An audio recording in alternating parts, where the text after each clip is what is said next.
Wow, 970 people is a lot of people. This is fantastic to see everyone gathered here today all together.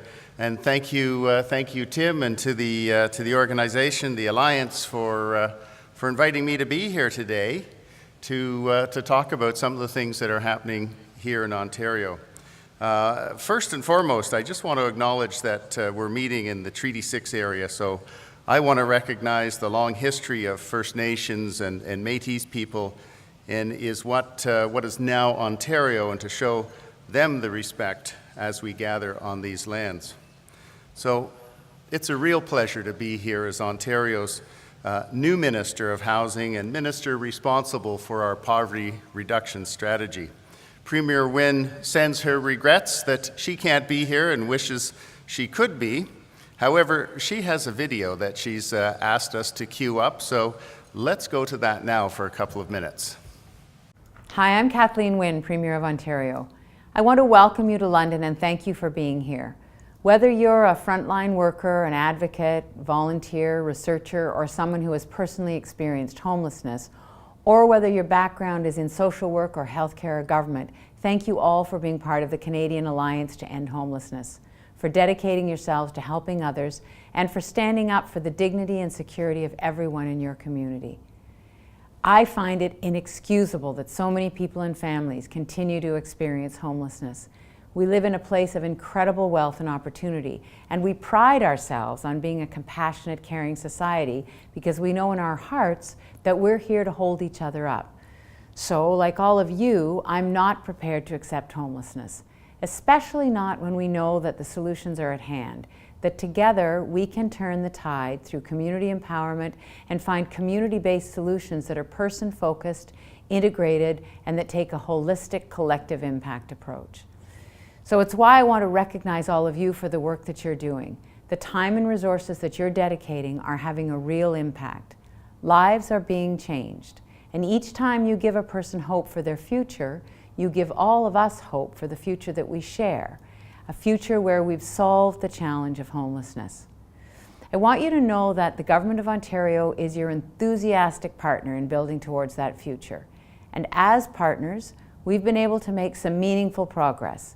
We've improved access to emergency financial assistance to prevent eviction. We've created programs that provide more long-term housing for people in transition. We've set a goal of ending chronic homelessness in Ontario, and we have put resources behind that goal. I know it can seem daunting, but look at what we've already accomplished. In Hamilton, Ontario, the commitment of all partners and the community-led integrated approaches that you're advancing as part of the 20,000 Homes campaign helped to reduce chronic homelessness by 35% in 1 year.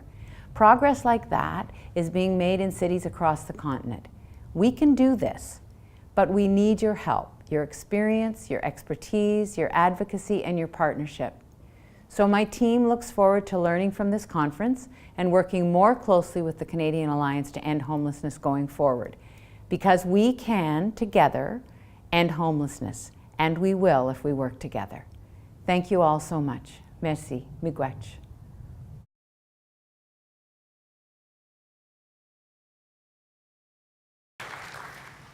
And with a premier who is so strongly committed to ending homelessness and working on poverty, it's no wonder that when she asked me if I would be that minister, I leapt at the chance. So thank you, Premier, for sending along that message. I will say that, as the Premier said, ending homelessness is among the top priorities of our government, and I'm so honored to have been asked to be the Minister of Housing and Poverty Reduction. I wanted just to take a couple of minutes to get a little bit personal, because I am a new minister and I haven't met a lot of people in this room, and there may be a few people saying, well, who is this person? I thought I would start by talking about a great experience I had a couple of years ago in my riding, in my area of Ontario called York Region. And for those of you who don't know where York Region is, it's a region made up of a number of smaller municipalities with a population of about 1.2 million, just to the north of Toronto. So I was asked as a new MPP to participate in an event put on by a group called 360 Kids. 360 Kids is a youth shelter and more, providing a number of services to homeless youth and homeless prevention. And they asked me if I would spend a night on the street to reenact the life of one of their clients, and of course I agreed to do that. It was very cold. It was winter. I think when we left the shelter that was located in Richmond Hill, it was about 20 below. And a partner and I were given a scenario. I was a 17-year-old mom with a baby who had to make my way north to the only shelter in the area that would take a mom and a child. The 360 Kids very nicely gave me a couple of bus passes and $3 for a couple of coffees, and then turned us out because the shelter closed at night. It wasn't in those days a 24 operation. Delighted to say now that with the cooperation of the funding from the region and the town of Richmond Hill and the province of Ontario that things have changed somewhat. But organizers wanted us to better understand what homeless youth in York Region face each and every day. And I won't go into all of the details, but we had to make our way to the north end of the region, to Newmarket. Of course, we missed the last bus to the shelter, so that meant we either had to walk the 5K along a highway without sidewalks. Thankfully, a security guard at the bus station took pity on a couple of old guys and gave us a lift. I wonder if he would have done the same if I really was a 17-year-old mom with a little baby, but he did for us. And we made it to Blue Door Shelter. In 2013,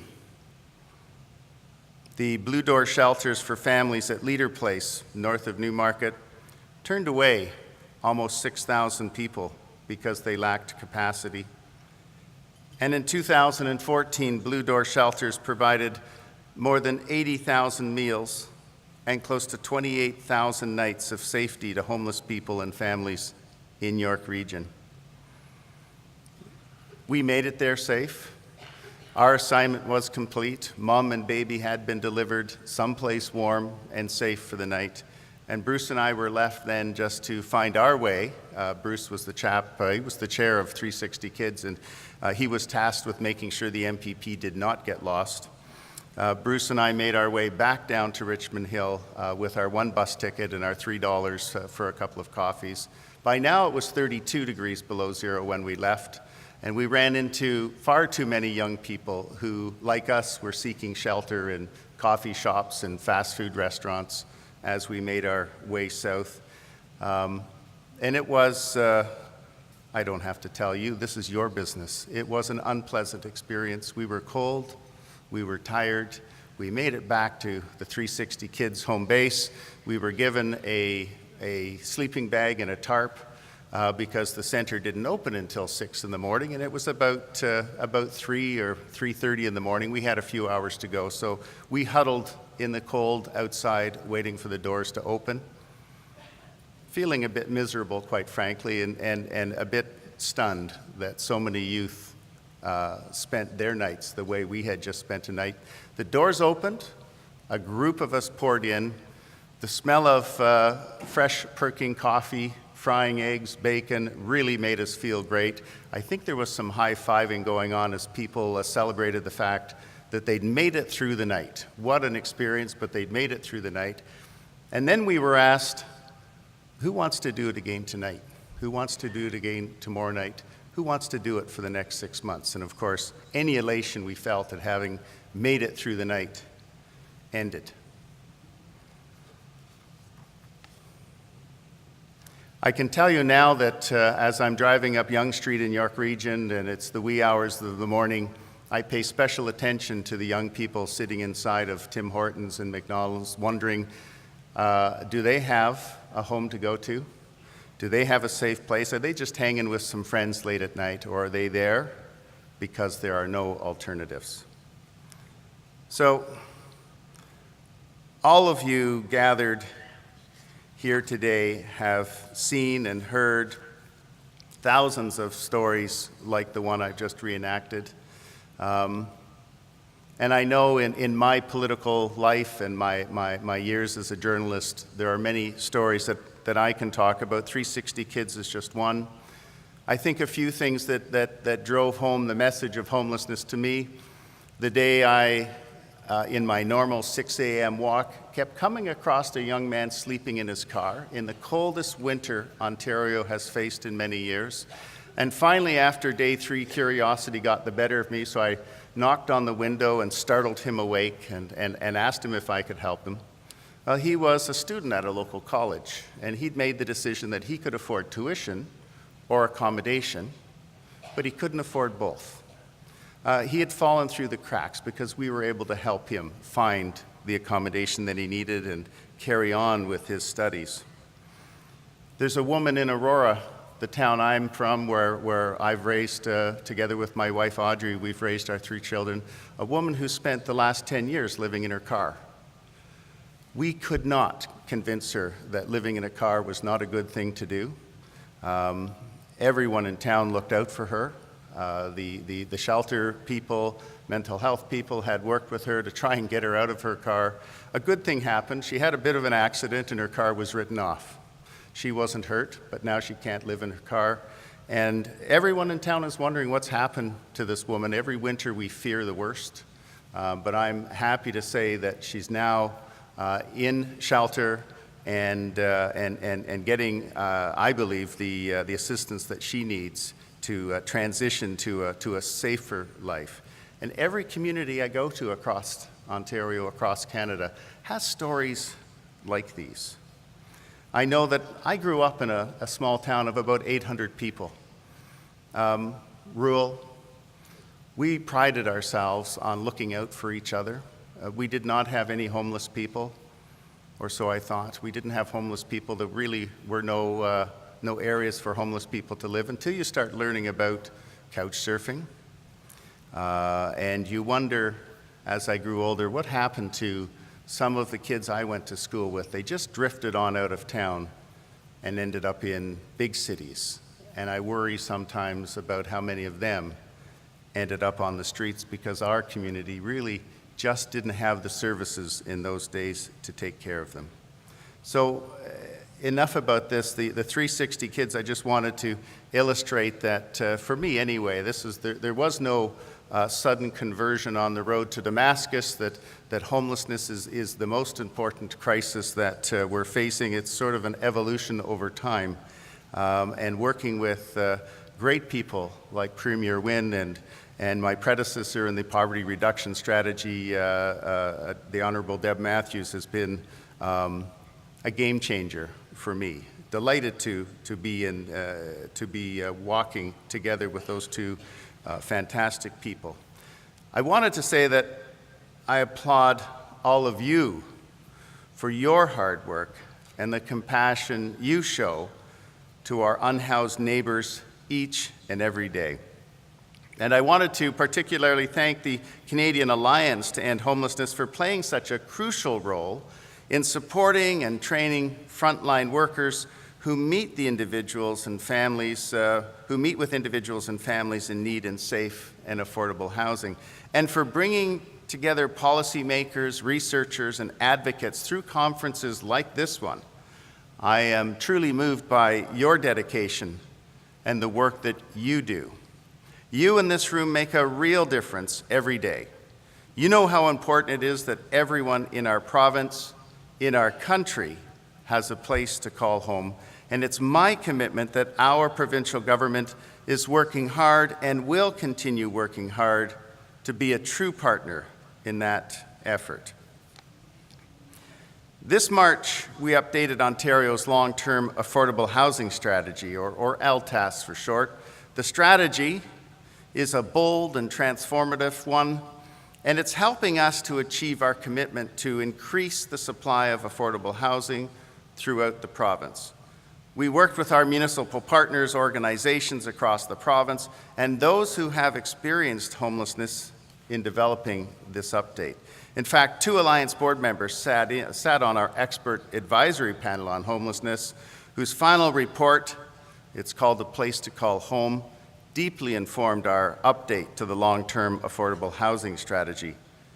Dr. Stephen Gates and Michael Shapcott, both board members, thank you again for the advice and the insight you provided. On the panel's recommendations, we've introduced a suite of legislative and policy measures as part of the updated strategy, and we're investing $178 million over 3 years to ensure that the people of Ontario have access to suitable and affordable housing.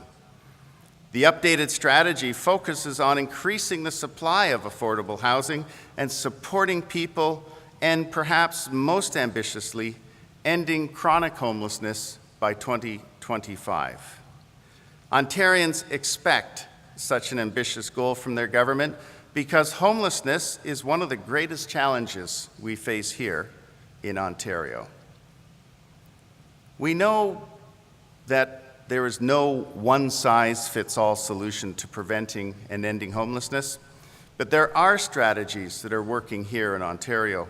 That's why, as part of our goal to support more effective ways to prevent and reduce homelessness, we continue to invest in the Community Homelessness Prevention Initiative, or CHIPPE for short.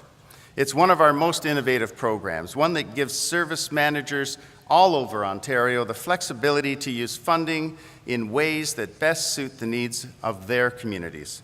For some communities, that might be through emergency shelter solutions. It might be housing-related supports. In others, it might be through education programs for homelessness prevention. Or it might be funding a mix of those tools to best address local needs. In each of these cases, managers are able to create local solutions that work for their communities. The success of CHIPPE is found in the results. This initiative has helped lift 40,000 families and individuals experiencing homelessness off Ontario's streets. It has also helped over 115,000 families and individuals who were at risk of homelessness to remain in their homes. While this is progress to be proud of, there is still much work to be done. These are members of our communities, our neighbors, our friends, our family, our fellow Ontarians.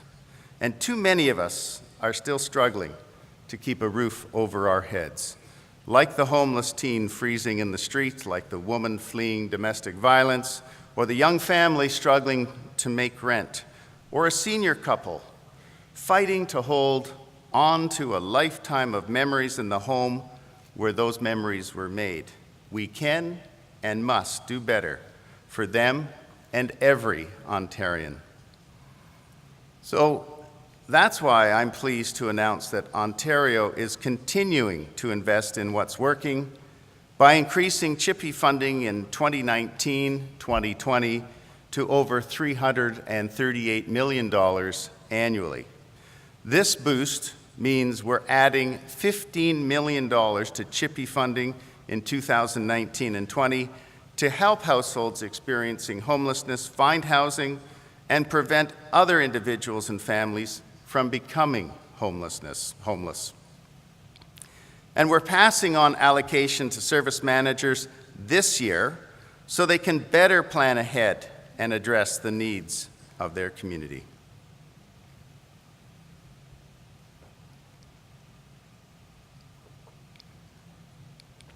For all the progress we're making in Ontario, we know that the struggle for shelter has landed at the doorstep of more than just one home, more than just one community, and more than just one province. It will take a national effort to address this need in each of our communities. In fact, the 2016 Canadian Alliance to End Homelessness report, State of Homelessness, confirms the need for a national housing strategy. In Ontario, we agree. We know you have called for the federal government to adopt a national goal to ending homelessness. Ontario stands with you, and it's leading the way through our commitment to ending chronic homelessness by 2025. You've called for targeted strategies to address the needs of priority populations, including youth and Indigenous peoples. Ontario stands with you.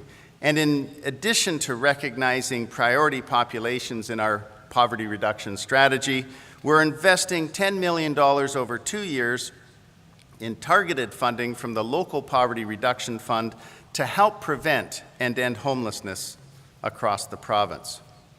You've called for more affordable housing for Indigenous peoples. Ontario stands with you, and it's taking a culturally appropriate approach to designing an Indigenous housing strategy in partnership with Indigenous peoples that will meet the unique housing challenges and needs of First Nations, Métis, and Inuit people. Canada has a long history of building national consensus to transform the day-to-day lives of its people for the better. The National Housing Strategy is an opportunity to do this again. One of my first duties as minister back in June was to take part in discussions about the National Housing Strategy with my federal, provincial, and territorial counterparts. It was the first time, I think, in at least 8 years that we had a federal government representative at the table, and the mood around our conference table was electric as provinces, territories, and the federal government began to talk about the possibility. This week in Ottawa, we came together again to continue those discussions, and I know Parliamentary Secretary Adam Vaughan will be here later to talk more about what we've accomplished in Ottawa, but we are moving ahead quickly. Throughout the discussions, though, I've heard the concerns from a cross-section of organizations and municipal representatives, people who know the challenges facing us firsthand and who graciously joined me at several roundtables I hosted this fall where they shared their knowledge. That knowledge has helped to inform Ontario's position at the table in the National Housing Strategy discussions. We all agree that for a national housing strategy to be successful, it must provide predictable, flexible, and sustainable funding, and of course, that funding must be adequate. I will continue to push for a strategy that reflects these fundamental principles and the needs of all Ontarians. But acquiring shelter is only the first step out of poverty. The ability to sustain a home is just as crucial, and there is much work to be done outside of the National Housing Strategy. That's why our province is exploring an innovative approaches such as a basic income pilot to tackle poverty, deliver income support, and help people reach their full potential. As Ontarians, we share a commitment to reducing poverty and providing people with the support they need in a way that is simple, fair, and respectful. We make significant investments to provide an income security system that can support people when they need help. For that system to reach all who need it, it must work in the most effective and efficient way as possible. By introducing a basic income pilot, we will be able to measure if this approach could be a more effective way of improving people's health, social, and economic outcomes more broadly. As many of you know, earlier this year, we appointed the Honourable Hugh Segal to provide us with a discussion paper exploring the fundamentals and a potential design options for a basic income pilot. As we review Mr. Segal's recommendations, we will also want to hear from people with lived experience, community members, academics, evaluation experts, and the public to make sure we get it right. And of course, we will want to hear from you. Whether through a basic income pilot, our work to end chronic homelessness, or increasing the supply of affordable housing in the province, we want to ensure that all Ontarians have an opportunity to contribute to a prosperous and inclusive Ontario. Everyone in this room has struggled long and hard enough to know that there is no silver bullet to ending homelessness or addressing poverty. There is only the hard work, innovative solutions, and strong partnerships built by people like each of you in this room. Major Doug Lewis of the Salvation Army told me a few weeks back when I was in Barrie, the results of your work is not a handout. It's not a hand up. It's an arm around. I share his view and believe that working together, we can build strong communities, that working together, we can improve access to employment and income security to give all Ontarians the opportunity to reach their potential, that working together, we can finally end homelessness in this province and ensure that every Ontarian has a safe and secure place to call home and lay the foundation for a better life. Thank you for your time.